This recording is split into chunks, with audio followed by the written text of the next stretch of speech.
Now, how would they use that? Well, what we know about Google is that they are doing DNA surveys from space. This would be NASA and the Navy. NASA is run by the Navy. They have been tracking and identifying isolated populations, for instance, in the Amazon, who have never had contact with Western people. These are villages of isolated people who are still living their traditional hunter-gatherer lives, right. And they've never seen a Westerner. That's not just humans. They are also doing a global species survey, and I've been tracking this for 2 years and noticed that many new species are being discovered, and it seems to be on a grid system. So they're doing a survey from space, and they went down the west coast of South America and then came up the east coast, and now they're in Southeast Asia. And if you watch in the news, about once a week they come up with a new article and photos on new species they've discovered. This is part of the United Nations Agenda 21 program, which is to identify all species and to do a complete global inventory of humans and animals. And what David Rockefeller has said about Agenda 21 is that in the end, we're going to have a chip on every person, and they will only be allowed to take out of the system what they put into it. In other words, if you work 12 hours a day, you're allowed to take 12 hours of something of value out of the system, but nothing more.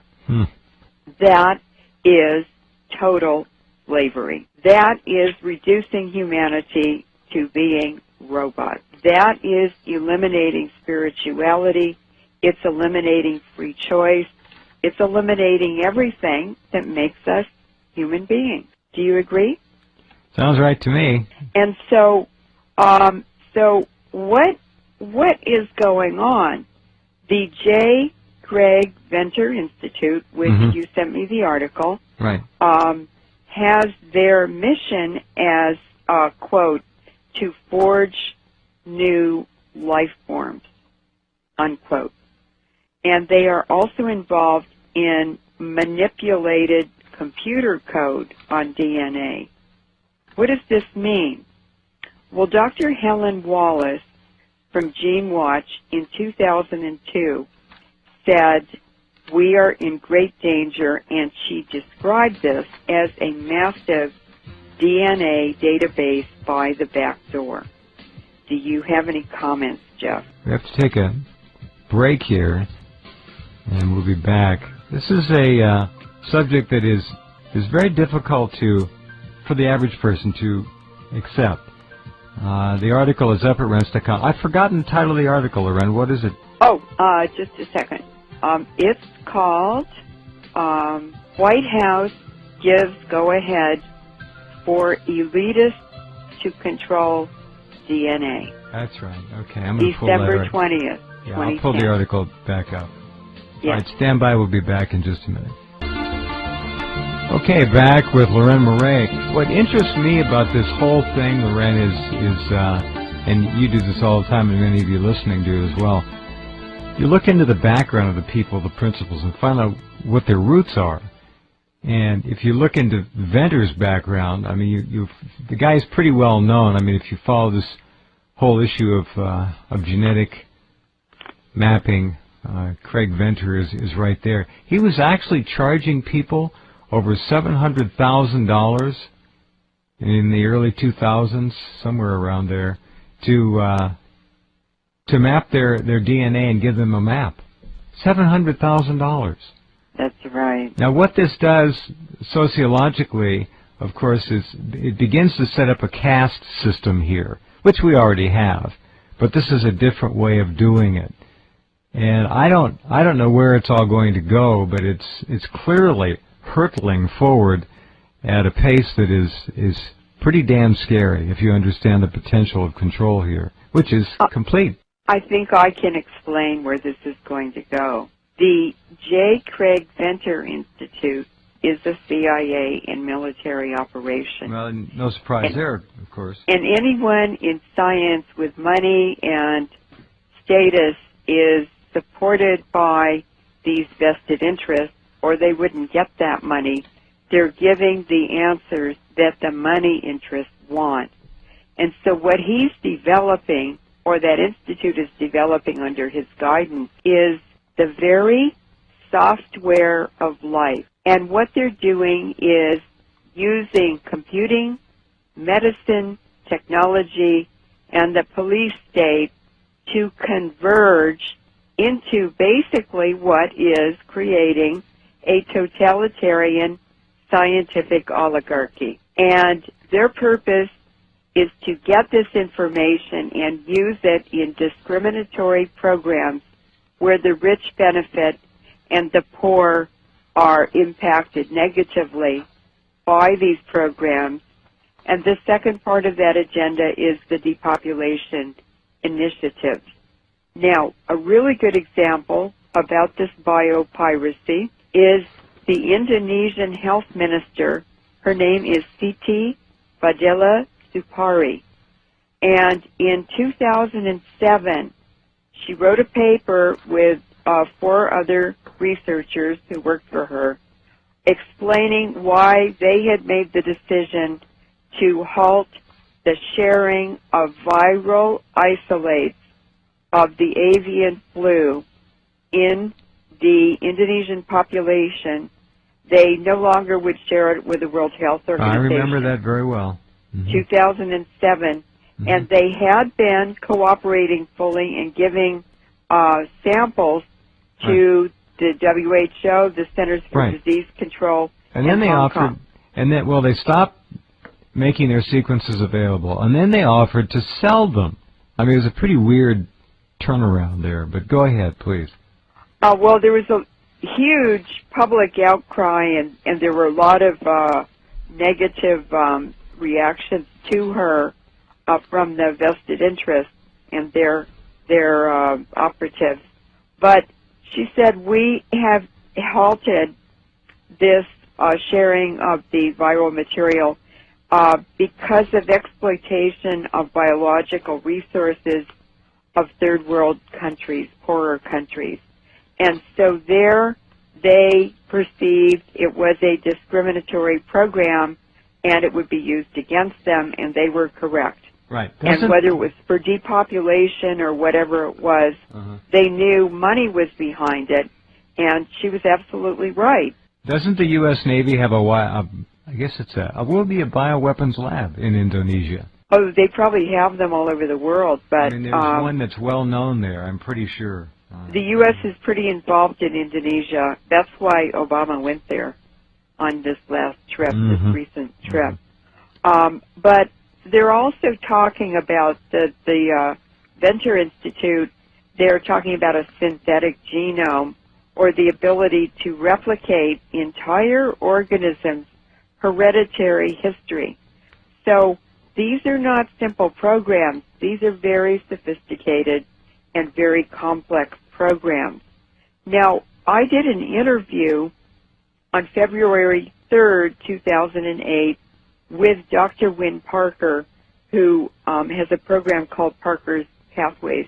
You could probably Google it and find it on the Internet. It was 2 hours, and what I talked about was nanoparticle toxicity. And this includes fluoride, chloramine, chemtrails, depleted uranium, and then also nanoparticle mobility, how very, very mobile nanoparticles are, and a very new discovery that I had found just weeks before that interview. I saw all these press releases coming out, a flurry of them from the UC Berkeley campus, from the Lawrence Berkeley Lab, from the National Science Foundation, from the National Academy of Sciences, and I said, this has to be a huge discovery. And what it was, Jeff, was a laboratory on the UC Berkeley campus had demonstrated with a nanoparticle, they transmitted a well-known song to that nanoparticle, and they had a receiver to capture and replay that song that was transmitted from that nanoparticle. I remember hearing it. I remember hearing it. They had it up on YouTube, didn't they? Right, and it's still, I think, on the laboratory website at UC Berkeley. But I went, oh my God, what in the world is the application of that? Right. This is huge, because all those the whole scientific establishment in the U.S. would not be so excited. And so on the air, I was talking about depleted uranium and the tremendous affinity it has for the DNA and mitochondria, because uranium and phosphate structures just have they have a love affair all through the universe. And that means that when people are exposed to uranium particles from these wars in Iraq and Afghanistan and Yugoslavia, and by the way, it's over here in 2 weeks in the U.S., and we're inhaling it. Sure, all the time. It sticks to our DNA and our mitochondria that provide all the energy for the body. So I think we're taking a break. We are. You have good ears. They have also monitoring stations set up all around the world to track the spread of depleted uranium. They being, you know who they are. They know what's going on, exactly. And they know where every atom is. When this was first discovered by the U.S. military in 1943, well, American scientists discovered it, the decision was made not to use it for obvious reasons. Somebody made the decision to go ahead and use it against the people in Yugoslavia and then Iraq, knowing full well what would happen. And that's a party I would like to see brought to justice, whoever that was. Back in just a minute. Okay, back with Leuren Moret, talking about very big things that are going on right now as we speak at a very rapid rate. All right, Leuren, go ahead. We have one segment left already. It's fascinating. I know. So as I was sitting there describing all of this to Dr. Parker, and I was talking about HAARP, this is all integrated into the HAARP system, I knew that Dr. Parker, when Parker was not his real name, I knew he was a CIA scientist. I knew he'd worked for the U.S. government, for the Department of Defense, for the World Health Organization, and the UN at different times. And I knew that he was a microbiologist who had read proposals, grant proposals, research papers. He knew the whole field because he had to advise the government. United Nations Agenda 21 program, which is to identify all species and to do a complete global inventory of humans and animals. And what David Rockefeller has said about Agenda 21 is that in the end we're going to have a checking isolated populations, for instance, in the Amazon, who have never had contact with Western people. These are villages of isolated people who are still living their traditional hunter-gatherer lives, right. And they've never seen a Westerner. Now, how would they use that? Well, what we know about Google is that they are doing DNA surveys from space. This would be NASA and the Navy. NASA is run by the Navy. They have been tracking and identifying. That's not just humans. They are also doing a global species survey. And I've been tracking this for 2 years and noticed that many new species are being discovered, and it seems to be on a grid system. So they're doing a survey from space, and they went down the west coast of South America and then came up the east coast, and now they're in Southeast Asia. And if you watch in the news, about once a week they come up with a new article and photos on new species they've discovered. This is part of the United